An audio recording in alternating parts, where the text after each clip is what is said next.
Hello, everyone. It's Tuesday, which means that it's Crime Unveiled with Courtney Bennett. Thank you, everyone, for joining us tonight.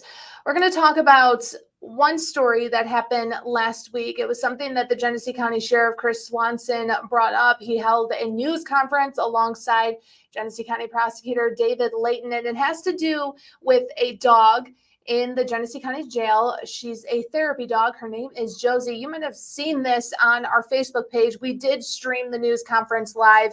I'm going to pull it up right here and show you. So this was the comfort dog Josie, who was attacked by an inmate inside the Genesee County Jail. We ran the story last week. I'm going to actually air the story that played in our newscast to kind of explain a little bit on what happened. Again, this is Josie right here. She's a therapy dog, and she was attacked by an inmate. Now, we do want to warn you that some of the video that we do show towards the end of the story, it is graphic, so viewer discretion is advised. So I'm going to play this really quick. History of assault, period.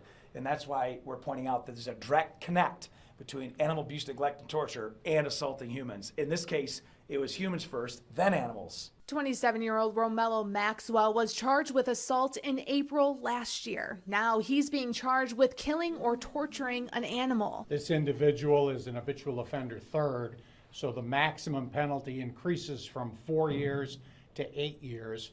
Prosecutor David Layton says he takes all assaults seriously. When somebody assaults a corrections deputy or any police officer, we take that extremely seriously at the prosecutor's office, and we charge as harshly as the statutes allow us to charge.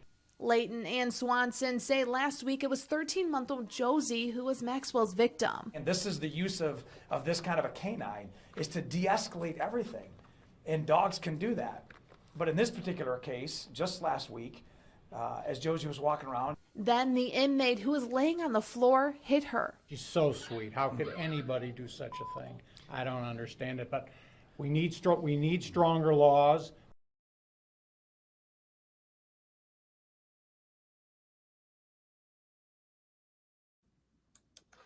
Now, again, that was Genesee County Sheriff Chris Swanson and Prosecutor David Layton talking about that case when it came to that inmate inside the Genesee County Jail that you saw and is accused of punching Josie, the therapy dog, in the head as she was just walking around. That's according to the sheriff. Now, something that both Layton and Swanson mentioned was that they believe that there should be stricter penalties in Michigan when it comes to animal abuse. So there's been this big push from Sheriff Swanson to create this registry.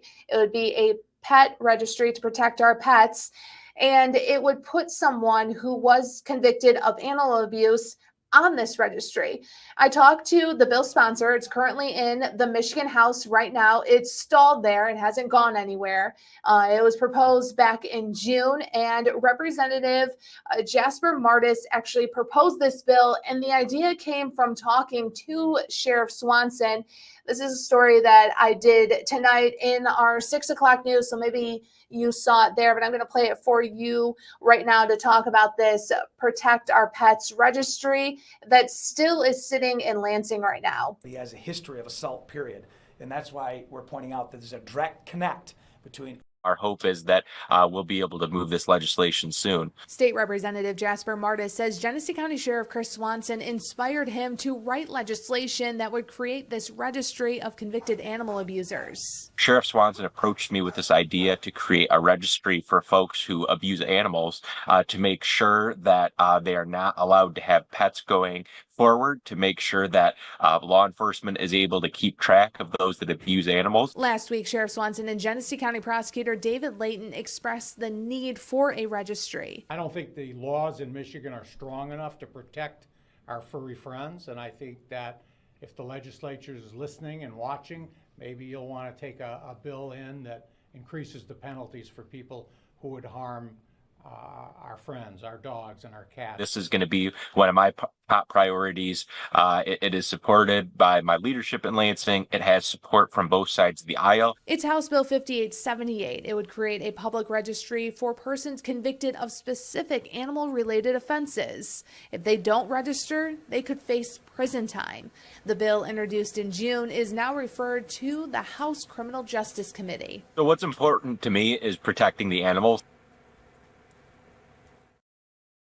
And again, that Protect Michigan registry, it currently sits in the Michigan House right now. It's stalled. Lawmakers are on break until after the election, but Representative Martis, he told me that this is going to be a big push for him when he gets back, is to get this thing through. And again, it would create this registry for those convicted of animal abuse. This is actually something that was first proposed 2 years ago. It was the Protect Michigan Pet Initiative. They wanted it to be put on the 2024 ballot. However, it will not appear on the ballot this year. I'm going to pull up our website where we actually talked about this. We talked about this story again 2 years ago. Sharing this with you right now. You can see right here, new ballot initiative would create a public registry for Michigan animal abusers. Sheriff Swanson, again, a big part of this, and they wanted it to be on this upcoming ballot, but it did not get enough support. You need enough signatures in order for it to end up as a ballot initiative, but that did not happen. Now it's up to Lansing lawmakers to get this bill passed. That's where they're at right now. It was introduced in June in the Michigan House. And Representative Martis telling me that he's a big animal advocate. He has a dog himself. He knows how important it is. And you saw the story from the Genesee County Jail when it came to Josie and the inmate who allegedly punched her. You can see that on video that we received from the jail. Now, we have all of these stories linked on our website, midmichigannow.com. All you have to do is search Michigan Pet Registry. You can also search for Josie, and you'll be able to see that as well, that story. And again, this did not pass in the Michigan House. It still sits there in the Michigan House. It was actually referred to the Criminal Justice Committee. So when Lansing lawmakers come back into session, we'll be sure to keep you updated on where this legislation goes, if it passes, if it goes on to the Michigan Senate to pass. And then, of course, it would need to be signed by Governor Gretchen Whitmer. This is a story that we've been following, and we will continue to follow both on air and online at midmichigannow.com. I just want to thank everyone for joining us tonight for Crime Unveiled with Courtney Bennett. We'll be back next Tuesday for another talk of crime in this area and what's being worked on right now. So again, thank you so much for joining us, and I hope that you enjoy the rest of your evening.